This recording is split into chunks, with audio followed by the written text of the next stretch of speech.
officers. It involved interviewing union officials. It involved interviewing citizens. We had meetings in churches.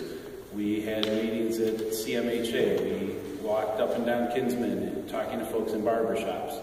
A lot of information.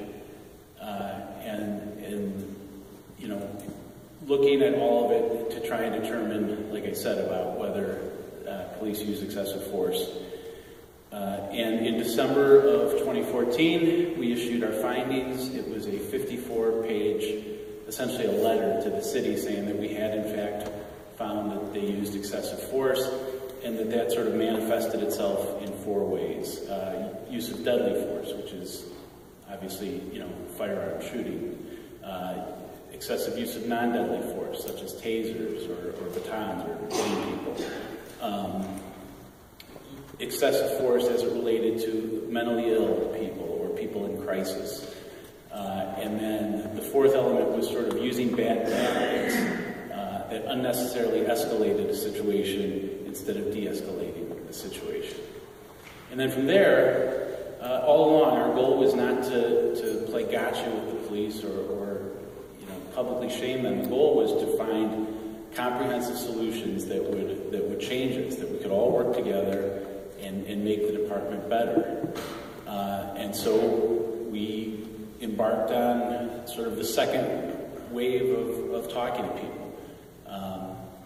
Being here last year was part of that. We, again, went to churches, went to the police, went to anybody and everybody who had an idea on how we could make the department better. And you saw that in the agreement that was signed in May of 15 between Mayor Frank Jackson and the Justice Department and Chief Williams. And if you go, I just want to, I was talking to Ivanka this morning about this. You know, if you look at the recommendations that people gave us and you look at what's in the agreement, there's a ton of overlap. It wasn't like we just were asking, you know, people their thoughts and ideas to cover our bases. We wanted thoughts, ideas, we got great ideas, and you see that incorporated in the 110-page agreement. And I'll get into that agreement, but I just want to say 2 things. The mayor and the chief, I think, deserve a ton of credit for signing the agreement. The New York Times called it one of the most comprehensive police reform agreements ever signed. It goes above and beyond what we even found in our findings as it relates to bias-free policing and racial profiling. And another point is, it was only about 6 months from the findings to the agreement, which again I think is a credit to the mayor and the chief. They could have dug in and fought, we could have gone to court, and we'd be right now in the middle of a 3-year legal battle, but that didn't happen. You know, the mayor and the chief said, you know, we may agree with some of this, we may disagree, it doesn't matter. We're going to work together to make the department better. And so last June, Federal Judge Solomon Oliver approved the agreement. It is now a federal court order. It is binding. And then in September, the mayor appointed the first ever Community Police Commission. And there's members who are here today, and we'll talk a little bit about what that group does. And in October, a monitor was hired, or a monitoring team. And Tim and Aisha will talk about that. But the thought was, you know, it's sort of trust but verify. There is a team in place, answerable only to Judge Oliver, to make sure that what's in the agreement is actually implemented. Because we can talk about better training and better tactics and better equipment, but you need somebody to make sure that what is in the agreement actually, you know, matters on the streets when the officers are out on patrol. So that's sort of the timeline. I just want to touch briefly then on what's actually in the agreement. Like I said, the main focus was on use of force. So the agreement includes more training for officers, more training on use of force, more training on how to de-escalate situations rather than amp them up. It requires that officers provide first aid. There's an emphasis in the training on cultural competency. I think you've heard the mayor talk about that. That the way you patrol the city of Cleveland might be different than how you patrol Chagrin Falls. And officers need to understand that, understand the people they serve.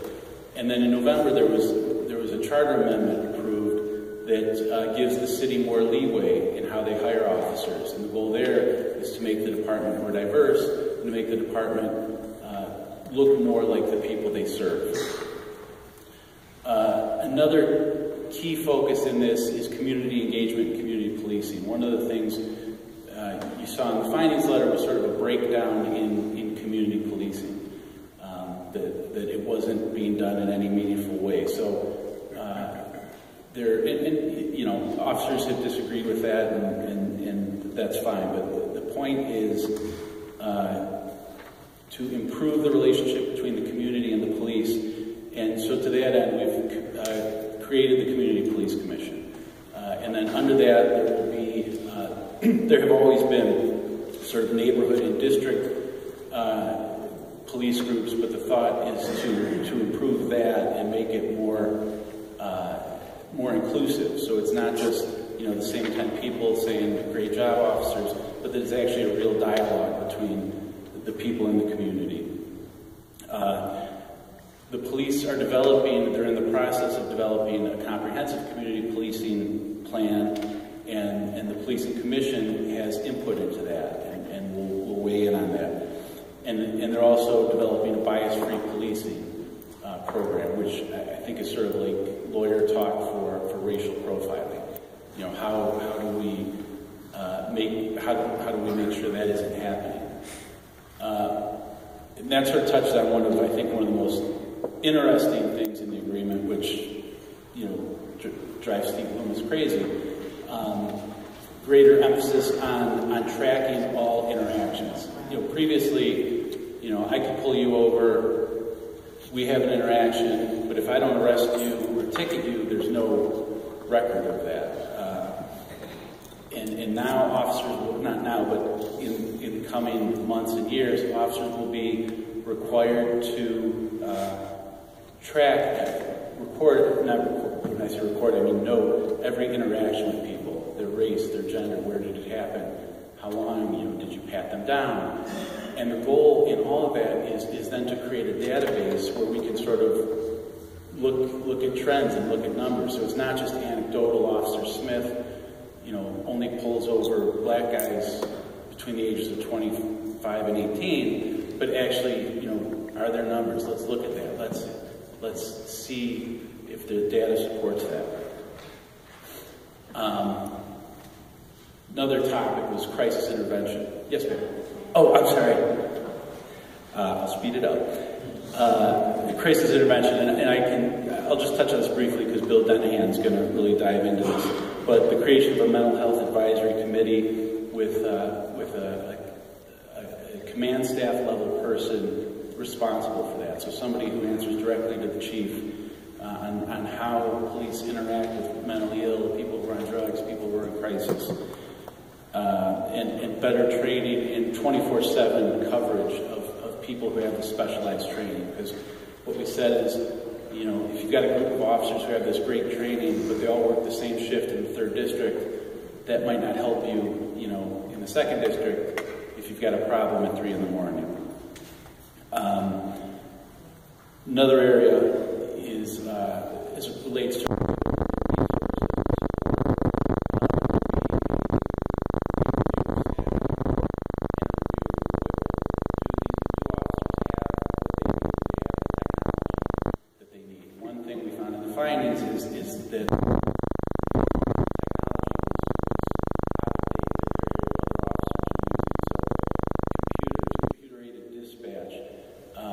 access to databases from zone cars. One of the things the officer said that struck me was, am I amped up when I'm pulling somebody over? Well, maybe I am, but that's because I don't know you know, is this somebody who has warrants out for them, or is this just somebody coming home from work because I don't have access to the databases? And so that's something that is going to be improved. And then finally, a key focus was transparency.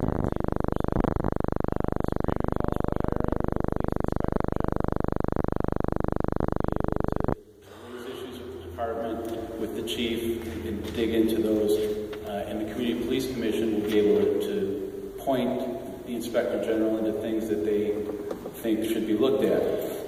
Changes to the Office of Professional Standards and the Police Review Board, civilian oversight for internal affairs, that it won't be an officer running internal affairs, it will be a civilian. And it can't just be a retired Cleveland police officer. As much as we love retired Cleveland police officers, it has to be actually somebody from outside the organization. And then, like I talked about, data collection.